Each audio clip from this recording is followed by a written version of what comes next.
आज की ताजा खबरों के अपडेट में बात करेंगे देश भर की तमाम बड़ी और काम की खबरों के साथ ही सरकार की ओर से आज लिए गए कुछ महत्वपूर्ण फैसलों, जारी किए गए कुछ नए नियमों की।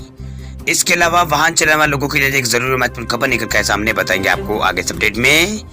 इसके अलावा सरकारी कर्मचारियों के लिए बड़ी खुशखबरी, सरकारी कर्मचारियों के खाते में आएंगे 2 लाख रुपए। क्या है ये पूरी बड़ी खबर बताएंगे आपको आगे इस अपडेट में।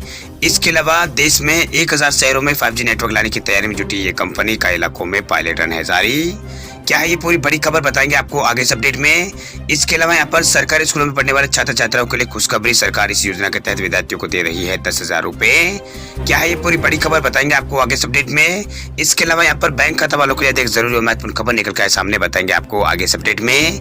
इसके अलावा कुछ एजुकेशन जॉब रिलेटेड महत्वपूर्ण अपडेट्स है, वही कुछ परीक्षाओं के स्थगित होने को लेकर भी कुछ यहाँ पर बड़ी खबरें निकल कर सामने बताएंगे आपको आगे इस अपडेट में। साथ ही यहाँ पर कोरोना कर्फ्यू और लॉकडाउन से जुड़ी कुछ महत्वपूर्ण बड़ी खबरें बताएंगे आपको एक एक करके इस अपडेट में। साथ ही आज की तमाम बड़ी और काम की पूरी 30 खबरों की बात करेंगे आगे इस अपडेट में।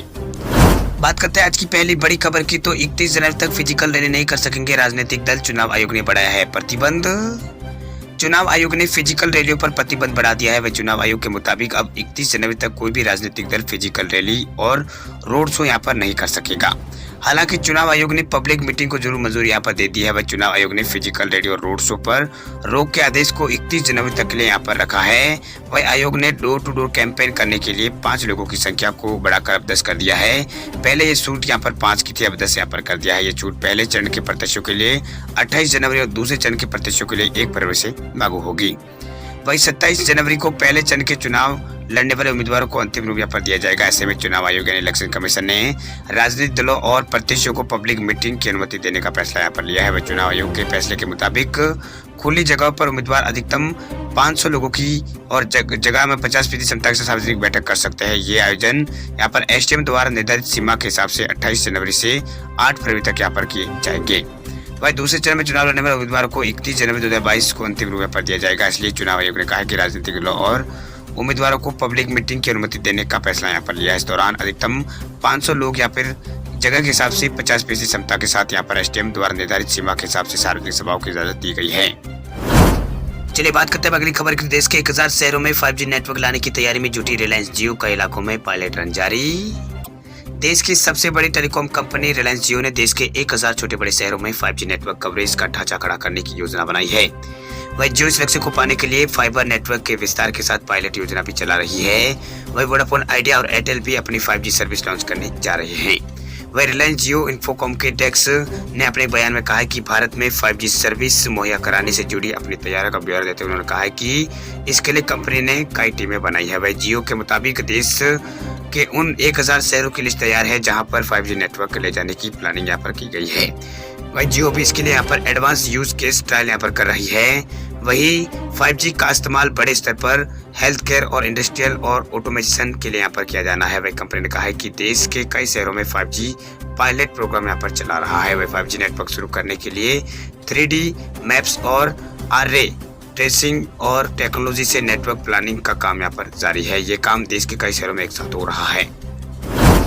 चलिए बात करते हैं अगली खबर की, तो यूपी में कोरोना का कहर लगातार जारी। सरकार ने 30 जनवरी तक बंद किए हैं सभी स्कूल। देश भर में एक बार फिर कोरोना के मामलों में बढ़ोतरी हो रही है। एक बार फिर यहाँ पर देश में कोरोना के नए मामले 3 लाख पार जा रहे हैं। इसके साथ ही कोरोना के नए वेरिएंट यानी ओमिक्रॉन के मामलों की संख्या भी देश में लगातार बढ़ रही है। वही ये संख्या भारत में अब 10,000 पार पहुंच चुकी है। इसी को देखते हुए यूपी सरकार ने राज्य के सभी स्कूलों को 30 जनवरी तक बंद करने का फैसला यहाँ पर लिया है। राज्य सरकार ने एक बार फिर सख्त कदम उठाते हुए स्कूलों को 30 जनवरी तक बंद कर दिया है, लेकिन बच्चों की पढ़ाई में कोई नुकसान ना हो इसके लिए यहाँ पर ऑनलाइन क्लासेस जारी रखी जाएगी। वह इससे पहले यहाँ पर सरकार ने 23 जनवरी तक स्कूलों को बंद करने का आदेश दिया था। इसके साथ ही लखनऊ विश्वविद्यालय ने यहाँ पर 15 से 31 जनवरी तक होने वाली सभी सेमेस्टर परीक्षाओं को कैंसिल कर दिया है। और नेशनल पीजी कॉलेज लखनऊ ने भी यहाँ पर कोरोना वायरस के चलते 17 जनवरी से 31 के बीच होने वाली सभी परीक्षाओं को स्थगित यहाँ पर कर दिया है। आपको बता दें कि यूपी में पिछले 24 घंटों में जो कोरोना के मामले आए हैं वो यहाँ पर 16,000 से ज्यादा आए हैं।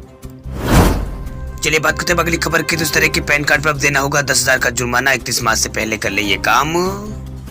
अगर आपके पास भी पैन कार्ड है ये तो खबर आपके लिए बहुत ही जरूरी खबर। दरअसल पैन कार्ड को आधार कार्ड से 31 मार्च 2022 से पहले जोड़ना की सलाह यहाँ पर सरकार ने दी है। यानी पैन कार्ड को आधार कार्ड से लिंक करने की सलाह दी गई है। अगर आप इस डेडलाइन से पहले अपने पैन कार्ड को आधार कार्ड से लिंक नहीं करेंगे तो आपका जो पैन कार्ड है वो डीएक्टिव हो जाएगा। साथ ही आपका पैन कार्ड को आधार से जोड़ने के लिए आपको 1000 रुपये भी देने होंगे। वही पैन कार्ड धारकों की समस्या यही खत्म नहीं होगी, क्योंकि अगर आपका पैन कार्ड आधार कार्ड से लिंक नहीं होगा तो आप यहाँ पर म्यूचुअल फंड, स्टॉक और इसके अलावा बैंक खाता खोलने आदि में निवेश करने के भी सक्षम यहाँ पर नहीं हो पाएंगे। इसके अलावा यहाँ पर यदि व्यक्ति का पैन कार्ड अगर कहीं भी यहाँ पर डीएक्टिव होने के बाद में अगर व्यक्ति कई पैन कार्ड को प्रस्तुत करता है जो अभी वैध नहीं है, तो आयकर अधिनियम 1961 की धारा 272N के तहत निर्धारण अधिकारी निर्देश दे सकता है। ऐसे व्यक्ति की दंड के रूप में यहाँ पर 10,000 रुपए की राशि का भुगतान भी यहाँ पर करेगा।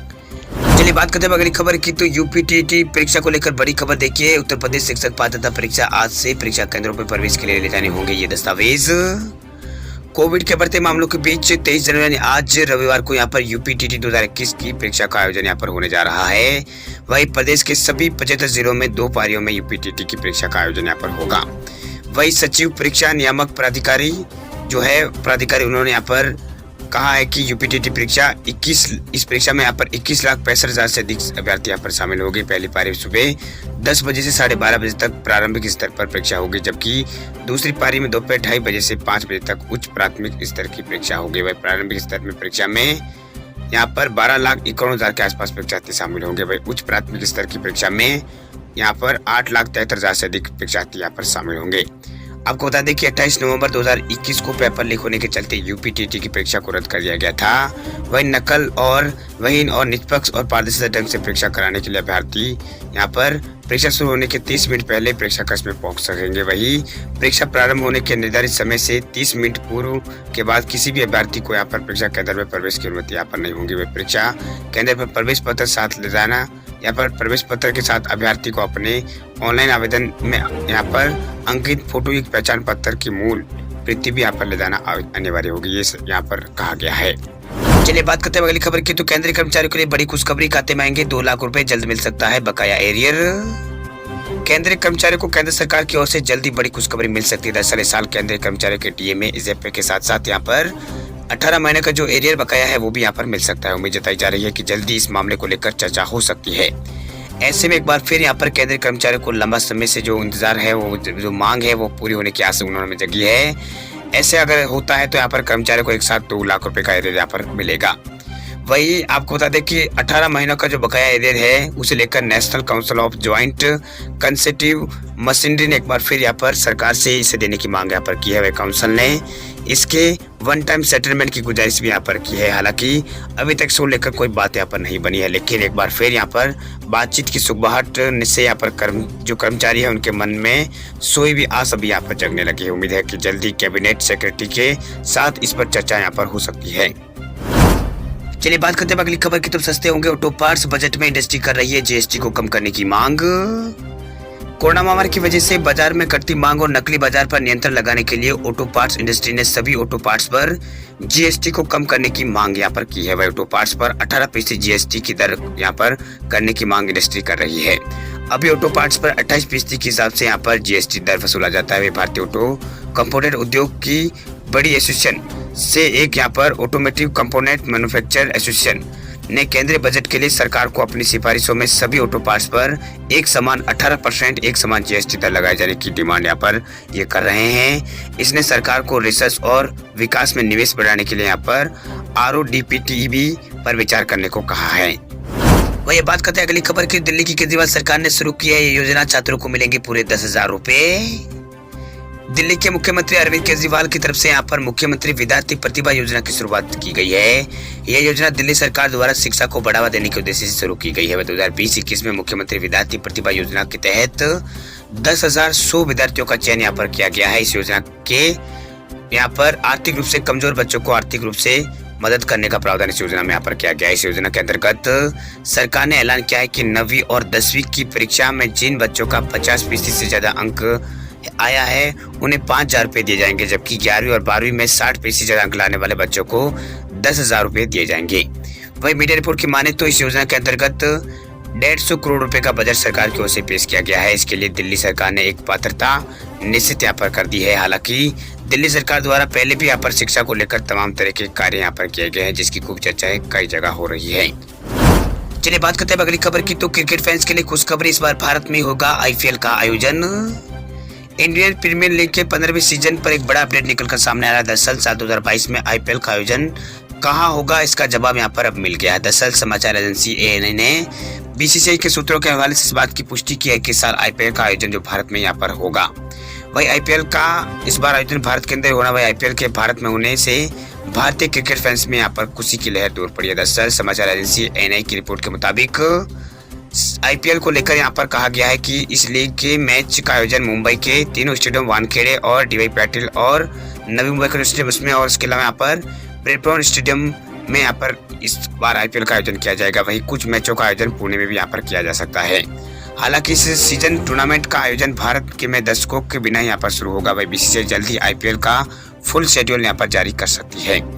वही बीसीसीआई ने पिछले साल भी भारत में यहाँ पर आईपीएल का आयोजन यहाँ पर किया था, लेकिन आधे टूर्नामेंट के बाद खिलाड़ियों के कोरोना पॉजिटिव होने के कारण यूएई में से टूर्नामेंट को शिफ्ट कर दिया था। वही आईपीएल ऑक्शन के लिए यहाँ पर इस बार 1214 खिलाड़ियों ने अपना पंजीकरण कराया है। मेगा ऑक्शन में 12 और 13 फरवरी को बेंगलोर में यहाँ पर इसका मेगा ऑक्शन है वो शुरू होने वाला है, जहाँ सभी टीमों के खिलाड़ियों का फाइनल नाम सामने आएंगे।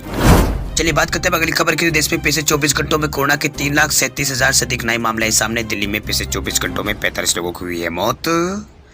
देश में पिछले 24 घंटों में 3,37,704 नए मामले सामने आए। इस दौरान 2 लाख से अधिक लोग ठीक हुए, 2,42,000 से अधिक लोग ठीक भी हुए, जबकि 482 लोगों की पिछले 24 घंटों में देश भर में मौत हुई है। वहीं पिछले दिन के मुकाबले दिल्ली के मामलों में यहाँ पर अभी कमी दर्ज हो रही है। वही देश में जो कल मामले सामने आए थे उसमें यहाँ पर 9,000 मामले, आज इसमें कमी आई है। वही एक दिन पहले यहाँ पर 3,77,000 से अधिक नए संक्रमित मिले थे। वही फिलहाल देश में जो एक्टिव केस है वो 21 लाख पार हो चुके हैं, 21,13,000 के आसपास है। वही तीसरी लहर में कुल एक्टिव केसों का आंकड़ा पहली बार 21 लाख पार पहुंचा है। वही कुल एक्टिव केस 31 दिसंबर को 1 लाख थे, 8 जनवरी को 5 लाख का आंकड़ा हो गया था। वही इसलिए आज से महज 22 दिनों में यहाँ पर कुल जो एक्टिव केस है वो 21 गुना हो गए हैं। वही दिल्ली में पिछले 24 घंटों में कोरोना संक्रमण से 45 लोगों की यहाँ पर मृत्यु हुई है। वही यह आंकड़ा तीसरी लहर में सबसे ज्यादा है, 11,000 के आसपास नए मामले सामने आए हैं। वही देश में अभी टोटल जो मामले हैं वो यहाँ पर 3,90,00,000 के आसपास आने लगे हैं। वही अभी इस वक्त यहाँ पर देश में कुल रिकवरी 3,62,00,000 के आसपास हो चुकी है। तो यहाँ पर 4,88,000 से अधिक लोगों की अब तक कोरोना के कारण मौत हो चुकी है। वही देश में कोरोना के मामलों में सबसे ज्यादा मामले यहाँ पर महाराष्ट्र से सामने आए हैं। संक्रमण की दर यहाँ पर 5% संक्रमण की दर में इजाफा हुआ है। वही महाराष्ट्र में पिछले 24 घंटों में 48,270 नए कोरोना के केस सामने आए हैं। वही कल के मुकाबले ये 2,300 ज्यादा है। इसके अलावा यहाँ पर पिछले 24 घंटों में यहाँ पर कोरोना के कारण यहाँ पर कोरोना से ठीक होने वाले लोगों की संख्या भी यहाँ पर बढ़ी है। वही 42,000 से अधिक ठीक भी यहाँ पर हुए हैं। वही पॉजिटिविटी रेट इस राज्य में 18.49% है। वही कर्नाटक में भी कोरोना के मामलों में लगातार यहाँ पर बढ़ोतरी देखी जा रही है। कर्नाटक में पिछले 24 घंटों में कोरोना के जो मामले हैं वो 48,000 से ज्यादा निकले हैं। वही 18,000 से अधिक लोग यहाँ पर ठीक भी हुए, 22 लोगों की इस राज्य में भी मौत हुई है। वही यहाँ पे पॉजिटिविटी जो रेट है वो यहाँ पर फिलहाल जो पॉजिटिविटी रेट है वो यहाँ पर 19.23% यहाँ पर है। वही केरल में पिछले 24 घंटों में जो मामले हैं बढ़े हैं, लेकिन यहाँ पर जो पॉजिटिविटी रेट है केरल के अंदर वो सबसे ज्यादा यहाँ पर बताई जा रही है। देश में पिछले 24 फिलहाल यहाँ पर 24 घंटों में 41,000 से अधिक नए मामले यहाँ पर सामने आए हैं। वही पॉजिटिविटी रेट इस राज्य में 43.76% है। वही यहाँ पर अब तक इस राज्य में यहाँ पर कोरोना के कारण 51,000 से अधिक लोगों की मौत हो चुकी है। अब तक यहाँ पर 55 लाख से अधिक मामले इस राज्य में सामने आ चुके हैं। वही तमिलनाडु में भी कोरोना की रफ्तार यहाँ पर अब थमती हुई नजर नहीं आ रही। यहाँ पर भी जो मामले हैं वो लगातार बढ़ रहे हैं। 29,000 के आसपास नए मामले इस राज्य में सामने आए हैं। वही 21,000 से अधिक लोग ठीक भी हुए हैं। वही इस राज्य में पिछले 24 घंटों में 33 लोगों की जान गई है। वही इस राज्य में जो पॉजिटिविटी रेट है वो अभी यहाँ पर 19.36% बताई जा रही है। गुजरात में पिछले 24 घंटों में कोरोना के नए मामलों में बम्पर बढ़ोतरी देखी गई है। 21,000 से अधिक नए मामले सामने आए हैं। वही 9,000 से अधिक ठीक हुए। पॉजिटिविटी रेट गुजरात में 17.62% यहाँ पर बताई जा रही है।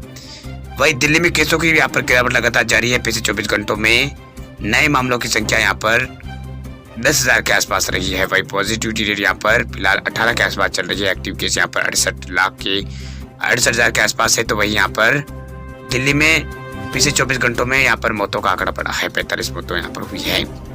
वही यूपी में कोरोना के मामले बढ़ रहे हैं। 16,000 के आसपास पिछले 24 घंटों में यहाँ पर ठीक मामले हुए हैं। वही 16,000 के आसपास आए, वह 17,000 के आसपास ठीक हुए हैं। वही 12 मौतें इस राज्य में भी हुई है। पश्चिम बंगाल में पिछले 24 घंटों में 37 मौतें हुई है। 9,154 मामले सामने। राजस्थान में पिछले 24 घंटों में 16,000 मामले सामने आए हैं। राजस्थान के अंदर 15 लोगों की यहाँ पर भी मौत पिछले 24 घंटों में 10,000 से अधिक राजस्थान में ठीक भी हुए हैं। वही हरियाणा में यहाँ पर 9,700 से अधिक नए मामले सामने आए हैं। 12 लोगों की मौत इस राज्य में हुई है। महाराष्ट्र के अलावा यहाँ पर मध्य प्रदेश में भी यहाँ पर 4 गुना यहाँ पर मौतें हुई है एक दिन में। वही यहाँ पर फिलहाल यहाँ पर 9,703 यहाँ पर नए केस सामने आए हैं। वही इस दौरान 4 मरीजों की मौत इस राज्य में हुई है। वही इससे पहले एक दिन पहले यहाँ पर एक मरीज की मौत हुई थी। 9,300 के आसपास नए मामले सामने आए थे। पंजाब में 7,000 के आसपास मामले आए। छत्तीसगढ़ में भी यहाँ पर 5,000 के आसपास आए। तो बिहार में 3,009 केस सामने आए। वही झारखंड में 2015 केस आपने पिछले 24 घंटों में सामने यहाँ पर आए हैं।